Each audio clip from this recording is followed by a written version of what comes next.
So today's daf is daf Heyam and Aleph, and we're up to the second line, Nafkale. So until now, the Gemara was trying to figure out whether or not the pasuk of Lo Silba Shatnes Tzemru Pishtim Yachtov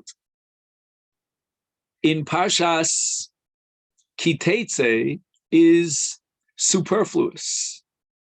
And if it is what we call it's panui, and we could use it to derive esei dochalosasa because of the smichus to the mitzvah of tzitzis. And the Gemara says that according to Rabbi Yishmael, the words tzemeru pishtim in that pasuk are superfluous because we know that a beged, as far as kilayim is concerned, is tzemeru pishtim. But the Chachamim disagree, and they hold that this phrase tzemeru pishtim is necessary. It's not redundant because it teaches us that the Isur of Kilayim only applies to these two materials, Tzemeru Pishtim. So now we're up to Minole. We want to know, according to the Chachamim of Rabbi Yishmael, from whence do we derive the conclusion that Esei Dochalosas? And the Gemara answers, Nafkalahu mi Rosho. So in order to appreciate Rosho, which is in Vayikra Perik Yudalid, and it refers to a Mitzorah, who is one of the various Tmeim Machmas Negoim, and the Torah tells us that he's Tameh, he has to go Chutz LaMachne, and when he comes to be Mitayr himself, after the Nega ceases, then he needs Hazah, and that's from what's called Damat Tzipor Me'urav B'mayim, and then after the whole process of Hazah, and they send away the Tzipor Chaya, etc., then the Kohen is going to be called upon to cut all the hair off the body of the Mitzorah. And that's called Tiglachas Mitzorah. Now, the Torah says, Yigalach es kol se'oro, that he should be shaved all his hair. And included in all his hair, of course, is the hair on his head. And yet, the Torah goes out of its way to mention Rosho. And the Pasuk reads, V'hoya b'yom ha'shvi'i, Yigaleach es kol sioro, es Rosho, etc. So why did the Torah add the word Rosho? And the Bryce explains, Leficha Nemar, it says elsewhere in the Torah, also in Sefer Yikra, but this time, fast forward to Parshas Kedoshim, it says, Lo sakifu pias roshechem. And there's an Isur of Giluach Peos Harosh. Shomeani Af Mitzorah came. Even in the case of a Mitzorah, although he's commanded at the end of his purification process to shave off his hair, all of his hair, but nevertheless, he's not allowed to shave off all the sides of the temples of his Rosh because of the Isur Lo Takifu Pas Roshchem. So we have now a head-on collision between the lav of Baltakif and the mitzvah of Tiglachas of Yigalachas Kol Sioro. So I don't know what to do in this case because logically, and we spoke about this yesterday, essay should not be Dochalosas. Talmud Loma Rosho. The Torah went out of its way to teach me Rosho, and therefore I derive that Tiglachas Mitzorah as a mitzvah will override the Losas of Baltakif. And I will use this now as a binyan av to derive that as a general principle, essay dochalos asa. And by the way, the Ramban, in his Pirish in Parshas Bo, in the Parsha of Zohar V'Shomer, has a whole explanation why an essay overrides a lotas. So the Gemara says, wait a minute, you are making a great assumption here, that when the Mitzorah would be Megalech Kol Sioro and take off all his hair and take a baldy, used to call it a Tiglachas Efes, and he would violate the Isur Lava Baltakif. Kasavar Haitaina Hakofas Kol Arosh Ma Hakofa. We're going to see later on, there's a Machlokes Tanoim about a case where he takes off all the hair from his head, including the temples, does he violate Baltakif? One Madiyama holds that Hakofas Kol Rosho Lav Shmei Hakofa. Our Brisa is of the opinion that Hakofas Kol Rosho Shmei Hakofa. That you don't have to just get a situation where your hair is growing and you remove the temples. You violate the Isur Baltakif even if you remove all the hair from you. So now the Gemara says, you know what? I have a pircha on this binyan av. I don't believe that you can derive a universal rule of Esei Dochalosase from the fact that in the case of Mitzorah, the mitzvah of Tiglachas Mitzorah overrides the Isur Baltakif. Because Ikal Mifrach, Mala Lav Da'akofa, Shekain Lav She'eno Shava Bakol. Now, what we're about to learn now is really a prototype for the entire sugi that we're going to be learning today and tomorrow. When we derive Esei Dochalosase from case X, we have to make sure that case X is a lav that is classic. It doesn't fall below the level of a classic lav. And the Gemara is now arguing that you cannot derive any conclusions from Baltakif because Baltakif is a lav she'eno shava bakol. All the lavim in the Torah, with the exception of very, very few, you can count them on half a hand. All the lavim in the Torah apply to men and women as well. Women are included in all the lavim. We only exempt women from certain mitzvahs, but as far as isurim and lavim, they're included. But the Isur Baltakif does not apply to a woman. And therefore, it lowers the level of the lav of Baltakif to a lav she'eno shava bakol. There's a limited scope of people that are included in this Averis Allah. And therefore, I cannot know from this case of Tiglachas Mitzorah that an essay could override a losase hashava bakol, which is your classic lotas that applies to men and women as well. And therefore, the Gemara now goes back to the pasuk of Tiglachas Mitzorah and analyzes a different word in the parsha. Ela asya mi zikano. Now the pasuk says, "Vaya b'yom shvi." We quoted it earlier. Yigalachas kol saro esro sho v'es zikano, and he has to cut his beard. This Sanya we learned to the Brisa zikano matam lomar. Why did the Torah feel compelled to mention zikano when it says eskol b'saro? Eskol saro. Eskol saro includes the seir on his zaken as well. The answer is Laficha Nemar in the case of Kohen. It's very important to emphasize this. We're talking about the parasha of Emor that addresses Kohen. And it says, Upa'as Zakonam lo yigalech. There's a separate Easter on Kohanim not to be megaleach their Zakon. And that's in addition to a general law that applies to even Yisraelim or not Kohanim of lo tashchis es pas zkanecha. In the case of a Kohen, he's got an additional lav of pa'as zkanev lo yigalechu plus a mitzvah sasev kedoshim yu lelohecha, which includes all the Suri Kahuna in the parish of Emor, like Lo Tadame and so forth and so on.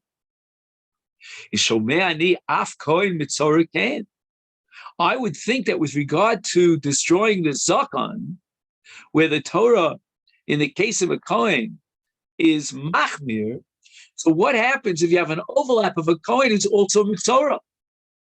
He's both. On the one hand, as a Kohen, he's not allowed to touch his beard, but on the other hand, as a Mitzorah, he has to shave off his beard.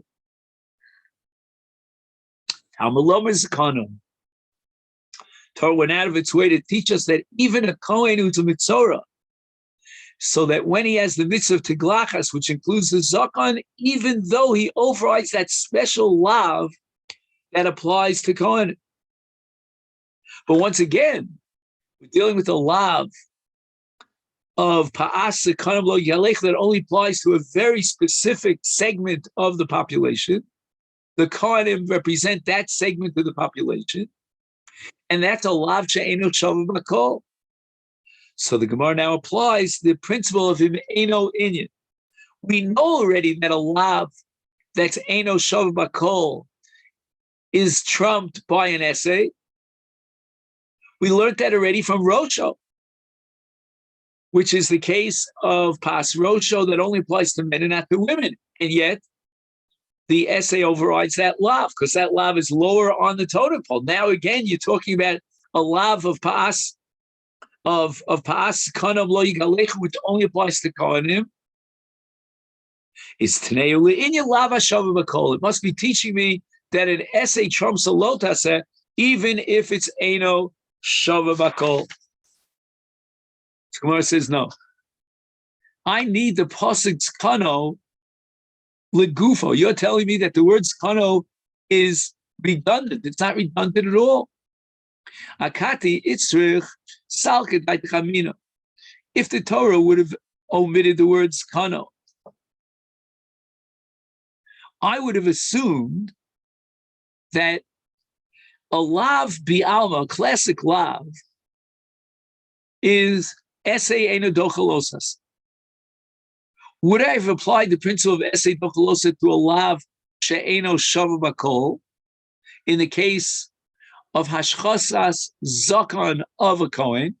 And the answer is no. I would have said logically that the iser lo yigalechu pas konam in the case of a Kohen, even though it's eino shav bakol, is more chomer than other isurim. Why? But shani Kohen, we're dealing with kedushas kahuna. Hoil v'riba ben hakosav mitzvos yiseros. The Kohen is in a status of kedusha that goes way beyond that of a regular Yisrael. He has his own mitzvahs, his own isurim, and therefore afilu lav she'eino b'shav bakol, despite the fact that the lav of destroying the zakon in the case of a Kohen is eino shav bakol, nevertheless, lo dachi, the essay of tiglachas in the case of a Kohen who's a mitzorah would not override the lav of Kohanim, because Kohanim is a special category. Kamash malon du dachi. Therefore, I need the words kano in order to teach me that the essay of tiglachas mitzorah will override the lav of kahuna, despite the fact that Torah ribs about mitzvos yiseros. That doesn't prove anything about essay dochalosas. So the Gemara now quotes another parsha of Mitzorah. There are two parshas of Mitzorah. Asya mirosho behachtana. We're talking about a second tiglachas at the end of the process of purification of the Mitzorah, and we're going to introduce the Tana who holds that hakafas kol rosho lav shmei hakafa. When the Torah prohibits hakafa baltakiv, it means that he leaves the hair on his head and he shaves off the 5 payos. The Sanya rosho matamid lomar, according to this brisa, that is reflective of that sheet of Tanoim, that hakafas kol rosho lav shmei hakafa. Is why did the Torah say Rosho? It says Yigalech is Kol Siara. Why did the Torah have to specify Rosho? And you can't tell me because of the Isur Baltakiv, because there is no Isur Baltakiv, because Hakaf is Kol Rosho, Lav Shmei Hakafa. And the answer is Lefisha Nemar. Now we have to introduce a parsha of Nazir, Parshas Nasal. And there it says, Kol Yemei Neder Mizro, Ta'ar Lo Yavra Al Rosho. We're not talking about an Iser Hakafa. We're talking about a Ta'ar that is not allowed to cut off any hair whatsoever from the Nazir, not even one single hair. Shomei Ani Af Nazir Mitzorah. We're going to read this according to the Maram's Girsa, which is supported by the next piece of Gemara. Let's say you have an overlap of a Nazir who's a Mitzorah. Ganshaya. On the one hand, the Torah commands the Mitzorah in the mitzvah of Tiglachas as part of his Tara, but on the other hand, he's a Nazir. How is he going to fulfill the mitzvah of Tiglachas Kol Basaro when he gets to his head and he has to cut off the hair on his head? And the Torah says, Tarvar with regard to Nazir Tar Lo Yavral Rocho. Talmud Lo Rosho. And now we're going to learn the conclusion that essay Docha Losase, because we have the essay of Tiglachas, we have the Lotas in the case of a Nazir of Tar Lo Yavral Rocho, and the Torah says Rosho. And from this we can derive a klal that essay Docha Losase B'Kol Torah. Now Rashi, Dibra Maskil, Talmud Loma Rosho, which is about 5 lines before the end of the daf, asks the obvious question. You're talking about overriding the Isa of Tar Lo Yaval Rosho. That's a lav she'eno shavu b'kol. That only applies to a Nazir. When was the last time you saw a Nazir? The last time I saw a Nazir was 50 years ago. I haven't seen one in the last half a century. So this is classically a lav she'eno shavu b'kol. So Rashi answers that we're again relying on the principle of him eno inya. We already know that from the first Rosho, we know from Tkano that a lav she'eno shavu b'kol is trumped by an essay. Why did the Torah have to tell me that again in the case of a Nazir? If eno inya l'lav she'eno shavu b'kol, tnei ulinya l'lav shavu b'kol. And many Rishonim reject this Rashi. They hold that Nazir is called a lav shavu b'kol. Anybody could become a Nazir. Yes, the following kasha, equal and mifrach, if you're going to derive essay dochalosa from the case of Nazir, malin Nazir mitzora shekain yeshno b'she'ela. Once again, in the pyramid of lavim, we went from the classic lav, which is on top of the pyramid, the most chamor, down to the level of a lav she'eno shavu b'kol. And now again, we're dipping lower on the scale in the case of Nazir, because Nazir is an Isur Neder, and with regard to Neder, there's what's called Shailas Chacham. He could take the Noder and try to create a Pesach or Charata, and based on Pesach or Charata, he's matir the Isur. So we're talking about an Isur that can be removed. That's not typical of a lav. A lav can never be removed. And if you want to derive essay dochalosase, for example, if we come back to Yibum and we want to say that the lav of the mitzvah saseh of Yibum is going to override the erva, well, the erva doesn't lend itself to Pesach or Charata to Sheilas Chacham. So Neder is therefore an Isur Kal, Nazir is an Isur Kal, and it cannot serve as your paradigmic case of essay dochalosase. And I'll prove it to you, says the Gemara. The ilo teimahachi, if you're not going to agree to me that the Isur of Nazir is kal with a guf, it's less of an Isur, because it lends itself to Sheila, is hard to kaimalon, the ein essay dochalosase v'essay. If you have an essay on one side, and on the other side you have a losase and an essay, then we know that in such a case, the losase cannot be trumped, because there's a chizuk to the losase with an essay. It's accompanied by an essay. And therefore, the mitzvah saseh of tiglachas mitzora, in the case of a Nazir, could not override a losase and an essay. And yet we derive from the pasuk Rosho that we do override, in the case of a Mitzorah Nazir, the lav of Tar Lo Yavral Rosho, but in the case of a Nazir, not only is there a lav of Tar Lo Yavral Rosho, but there's also a mitzvah of Kadosh Yeh Gadel Pera Siar Rosho. So are we going to come now to the conclusion that essay dochalosas every essay, that the essay of Tiglachas in the case of Mitzorah Nazir will override both Tar Lo Yala Rosho and the mitzvah say of Kadosh Yeh? Ella, Nazir my time alo gamrina. Why don't we use Nazir as a paradigmic case to derive essay dochalosas every essay to equal mifrach shekain yeshno b'she'ela? And therefore, hachinami here too, equal mifrach shekain yeshno b'she'ela. Now, this concept that we would derive from Nazir, if not for the fact that Nazir is an Isur Kal Sheyeshno B'Sheila, that essay dochalosas v'essay is a pella. Because imagine, you have on one side of the scale an essay, on the other side you have an essay and a los essay. Well, how are you going to How are you going to balance one essay against another essay and have one essay override the other essay? Flip a coin. And in addition to the essay, you have a losas. So what's going to be dochel losas? So the two essays should neutralize each other.